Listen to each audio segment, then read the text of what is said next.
Am I the a-hole for staying no contact with my family even though my stepmother is dying? I am F. 36, my husband is M. 34, my father is M. 60, and my stepmother is F. I think late 50s or early 60s. My stepmother is dying of cancer. She was apparently diagnosed somewhere around a year ago, to my knowledge, and although she apparently went through many treatments, things have deteriorated very quickly. She's now only expected to have a few days left, when she was told a couple of months ago that it was looking like she possibly had 12 months or more. My aunt called me today and asked me to put everything behind us and go and see her before she dies. She thinks I'll regret it if I don't. The problem is, I don't actually want to. For some background, my relationship with my stepmother was never openly abusive in a noticeable way. It was more years of subtle digs, passive-aggressive comments, and feeling like my thoughts and opinions didn't matter, and my input was often rejected in family discussions. She sometimes spoke negatively about my mom in front of me when I was younger, and if something went wrong in my life, there always seemed to be an implication that I'd somehow brought it on myself.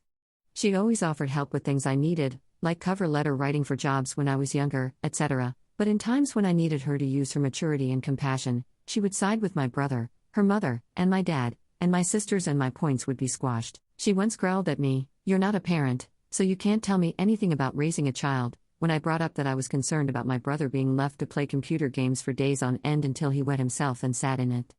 I was chastised for speaking up, while he was told he had lost his games for a week, but they would have been returned by the end of the day. I was a teenager, and my brother was around 4 years old.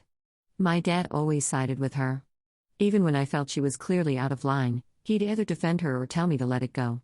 Over time, I stopped feeling like I had a dad who was really in my corner. Her mother also had a serious alcohol problem and would become verbally abusive toward me when she drank. Instead of standing up for me, my dad and stepmother would tell me to stay quiet because otherwise she'd keep everyone awake by drinking more, shouting, and slamming doors. I was basically expected to accept being spoken to like that because it made life easier for everyone else. Eventually, I reached my limit. I calmly told her I wasn't willing to be spoken to that way anymore. I wasn't screaming or throwing a tantrum. I simply said I wouldn't accept it. Instead of being supported, I was criticized by both my dad and stepmother. Fast forward a few years. My daughter was born on January 5, 2025. Before she arrived, I sent everyone who planned to meet her a list of newborn boundaries. Things like washing hands, no kissing the baby, no strong perfume, keeping voices down, and giving her back when she needed feeding. One of those boundaries was that anyone with poor hygiene wouldn't be holding my newborn. This became relevant because my half-brother, I may sometimes refer to him as brother, has struggled for years with severe depression and self-neglect. I genuinely feel for him because I've struggled with my own mental health before. At the same time, his hygiene had deteriorated to the point that his body odor was overwhelming. When I reluctantly invited him to my wedding, I saw guests around him trying to hide their gagging. My half-brother has also always been the golden child. My stepmother adored him and, in my opinion, enabled him for years rather than encouraging him to become independent. Even before his depression, he was rarely expected to do much for himself. I actually spent years trying to encourage him, telling him he deserved better and was capable of more, but every time I tried, I was told to leave him alone or made to feel like I was causing problems. Months before my daughter was born, I'd already sent everyone the newborn boundaries. My sister later told me that she and my stepmother had discussed the hygiene rule in the car, and my stepmother asked if I was referring to my brother. My sister apparently replied that it was obvious because he was dirty. So my stepmother already knew exactly who that boundary applied to before they even came to visit. When they came to meet my daughter about 4 weeks after she was born, my stepmother still asked me, in front of everyone, if I'd make an exception because he's your brother. I said no. I wasn't trying to embarrass him or punish him. I just wasn't willing to compromise my newborn's health to avoid hurting an adult's feelings. During that same visit, I also spoke to my half-sister. I may sometimes refer to her as sister. She had begged me throughout my pregnancy to be there when I gave birth. Hospital policy technically meant she was too young to attend. It was over 18s only in the birthing suite, and she was a mature 17 at the time, but I arranged everything anyway. Before my induction, she stayed at our house. I cooked her favorite meal, bought snacks, made up the spare room with fresh bedding, and gave her my Switch and PlayStation while we waited. The plan was that once I was moved from the induction ward to the delivery suite, we'd send her an Uber. When that time came, my husband called her, but she said she changed her mind because she was tired and had decided to go to her boyfriend's house instead. When I found out after giving birth, I was devastated. So, during the visit, I told her honestly how much that had hurt me.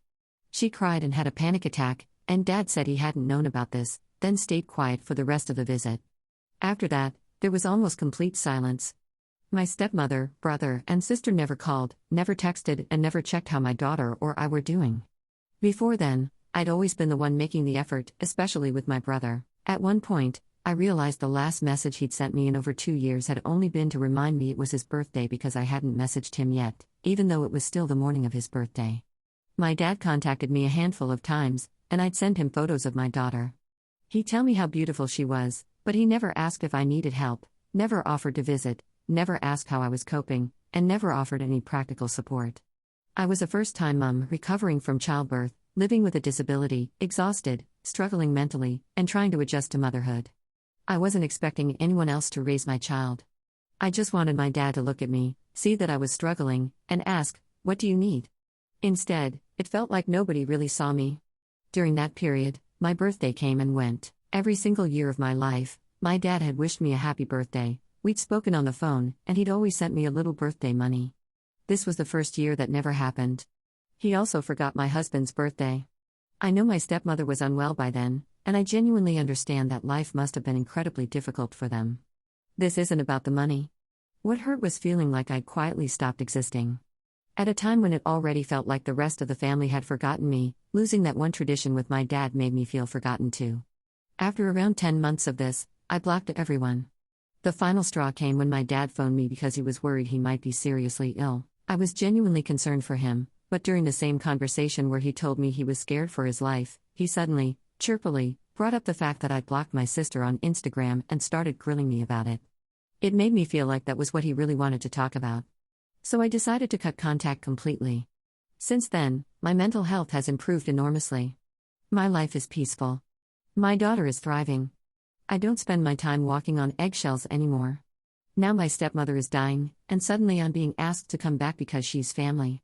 I don't hate her, and I certainly don't wish this illness on her, but I also don't feel that dying erases years of hurt or makes me responsible for repairing relationships that nobody else tried to repair while there was still time. I've thought a lot about whether I'd regret not seeing her. Honestly, I think I'd be more likely to regret putting myself back into a family dynamic that caused me so much pain than I would regret missing one final goodbye. I have also been dwelling today on my dad, since it made me imagine the pain of losing a partner. But I'm trying to trust my decision and continue with my own family and my own life, and not re-enter a dynamic that may very well cause us further distress. Am I the a-hole for staying no contact with my family, including my dying stepmother? I'm happy to answer questions. Thanks.